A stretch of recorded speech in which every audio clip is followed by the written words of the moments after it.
बड़ी खबर प्रदेश से इस वक्त सामने आ रही, जहां पर गृह मंत्रालय के निर्देश नहीं मान रहा है उत्तराखंड आने के लिए रजिस्ट्रेशन हो रहा है। दूसरे राज्यों से आने वाले लोगों को अपना रजिस्ट्रेशन जो है वो करवाना पड़ रहा है।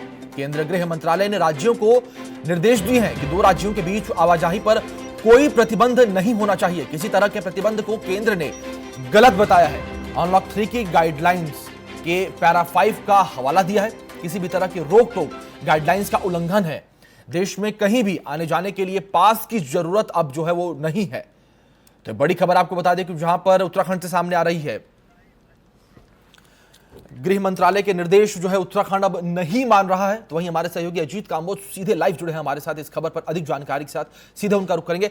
अजीत, आपसे जानना चाहेंगे, इस तरीके से उत्तराखंड की खबर सामने आ रही है जहां पर साफ तौर पर कहा जा रहा है कि उत्तराखंड जो है वो केंद्र सरकार की गाइडलाइंस को नहीं मान रहा है। तो दूसरी तरफ लगातार प्रदेश सरकार ये कह रही थी अब से पहले कि जो भी केंद्र की गाइडलाइंस आ रही है हम उसके हिसाब से ही चल रहे हैं। अब ऐसे में जो उत्तराखंड सरकार है वो अपने हिसाब से चल रही है यहां पर।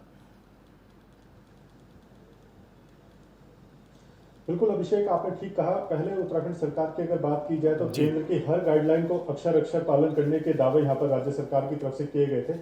लेकिन अब जो ये कल पत्र सार्वजनिक हुआ है, केंद्रीय गृह मंत्रालय का तमाम राज्यों के मुख्य सचिवों को यह पत्र भेजा गया है कि कैसे केंद्र सरकार की अनलॉक 3 को लेकर जारी गाइडलाइन का अनुपालन राज्यों की तरफ से नहीं किया जा रहा है।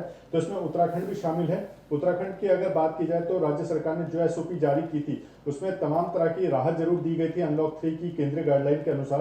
लेकिन साफ तौर पर यह भी यहाँ पर अनिवार्य कर दिया गया था कि कोई भी अन्य राज्य से अगर उत्तराखंड में प्रवेश करता है तो उसको अनिवार्य तौर पर पंजीकरण कराना होगा, अपना रजिस्ट्रेशन लेकर ही उत्तराखंड में प्रवेश करना होगा।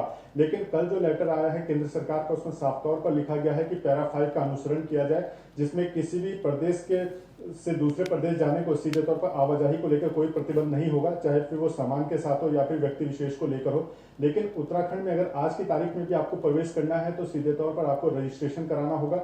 उत्तराखंड स्मार्ट सिटी की वेबसाइट पर आपको अपना पंजीकरण कराना होगा। और उसमें भी एक खास बात यह है अभिषेक की सरकार ने ऐसी व्यवस्था उसमें की है कि प्रतिदिन 1500 से लेकर 2000 ही रजिस्ट्रेशन उसमें होते हैं। उसके बाद वेबसाइट ऑटो लॉक हो जाती है। तो सरकार ने पूरी व्यवस्था की है कि कोरोना संक्रमण के बढ़ते प्रकोप को रोकने के लिए उत्तराखंड में जो भी व्यक्ति प्रवेश करता है उसकी पूरी जानकारी राज्य सरकार के पास होनी चाहिए। तमाम जो बॉर्डर चेक पोस्ट हैं उत्तराखंड प्रदेश के, उन पर पुलिस का पहरा कड़ा किया गया है। साथ ही स्वास्थ्य विभाग की टीमें वहां पर मौजूद हैं और रजिस्ट्रेशन के माध्यम से जो भी आता है उसको यहाँ पर आने दिया जा रहा है, जिसके चलते उस व्यक्ति की तमाम जानकारी उत्तराखंड सरकार के पास मौजूद है। लेकिन अब जो एक केंद्र की नई गाइडलाइन आई है और गाइडलाइन के अनुसार जो पैरा 5 का जिक्र किया गया है, फिलहाल जो विभागीय सूत्र हैं या जो सरकारी महकमे के लोग हैं उनका साफ तौर पर यह कहना था कि सरकार ने जो अपनी तरफ से व्यवस्था बनाई है वो बढ़ते कोरोना संक्रमण के प्रकोप को रोकने के लिए है। अगर खुले तौर पर छूट दे दी जाएगी उत्तराखंड में हर किसी के प्रवेश को लेकर तो जाहिर सी बात है कि कोरोना का संक्रमण भी बढ़ेगा और सरकार के पास कोई जानकारी नहीं होगी कि कौन व्यक्ति कहां से आया है और उसको कहां तक जाना है। जी, जिस प्रकार से आपने कहा कि सरकार जो है लोगों के जो डाटा है उसको रख रही है, तो लेकिन डाटा रखना एक अलग तरफ की बात है, लेकिन रजिस्ट्रेशन जिस तरीके से सरकार करवा रही है और वो भी केवल जिस तरीके से आपने बताया कि 1500 से 2000 लोगों का ये रजिस्ट्रेशन एक बार में वेबसाइट पर हो पाता है, उसके बाद वेबसाइट ऑटो लॉक हो जाती है। तो इस तरीके से सरकार को, जिस तरीके से हम देख रहे हैं, सरकार सीधे तौर पर केंद्र सरकार की जो गाइडलाइंस है उसका पालन नहीं कर रही है। तो ऐसे में अब जो प्रदेश के मुखिया हैं, लोग हैं, जो प्रदेश के लोग सरकार में हैं, उन लोगों को क्या कुछ कहना है इस पूरे मामले पर? बिल्कुल अभिषेक, जो केंद्र सरकार का पत्र है ये देर शाम को सार्वजनिक हुआ है कि तमाम राज्यों की तरफ से जो केंद्र सरकार की गाइडलाइन का है उसका अनुसरण नहीं किया जा रहा है। अब देर शाम के बाद शासन स्तर पर क्या कुछ मंथन हुआ इसको लेकर, इसकी जानकारी अभी खुलकर सामने नहीं आई है। हालांकि जो विभागीय जानकार हैं या जो विभागीय सूत्र हैं उनका साफ तौर पर कहना है कि केंद्र सरकार ने अपनी गाइडलाइन जारी की थी, उसमें साफ लिखा था कि आप इसमें काटछाट नहीं कर सकते, लेकिन अपनी तरफ से कुछ अगर एहतियात आपको बरतनी है तो वो बरती जा सकती है। लेकिन अब जब लगभग 1 महीना बीतने को है केंद्र सरकार के अनलॉक 3 गाइडलाइन को लेकर दोबारा से केंद्रीय गृह मंत्रालय का पत्र आता है तमाम राज्यों के मुख्य सचिवों को, उसमें केवल एक बात का जिक्र किया जाता है कि किसी भी दो राज्यों के बीच में आवाजाही प्रतिबंधित नहीं की गई है।